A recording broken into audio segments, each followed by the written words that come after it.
কয়েকটা টেলিভিশন এসেছে, সব টেলিভিশন বা সব মিডিয়া তো সব নিউজ দেয় না। আমি আপনারা হয়তো বলবেন না, কিন্তু আমি আমার জায়গা থেকে বলতে পারি মিডিয়ার মধ্যে একটা ভীতি আছে, শঙ্কা আছে।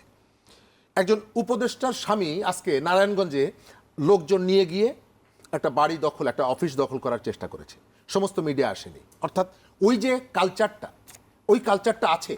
এই গণঅভ্যুত্থানে আমি যে পলিটিক্যাল পার্টির সাথে যুক্ত, আমাদের একটা ছোট হলেও আমাদের একটা ভূমিকা ছিল, আমাদের কয়েকজন শহীদও হয়েছেন।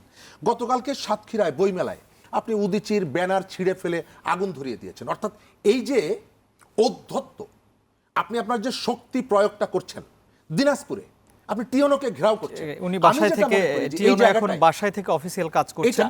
শরীফ ভাই, আমরা এবার একটু প্রশাসন মানে কম সময় বেশি কথা শুনবো। আপনি যে এই যে রাজনৈতিক দলগুলো, তাদের প্রত্যেকেরই কতগুলো অবজেক্টিভ আছে, তাদের নিজস্ব কতগুলো দৃষ্টিভঙ্গি আছে, সেই জায়গা থেকে তারা তাদের দাবিগুলো তুলছে।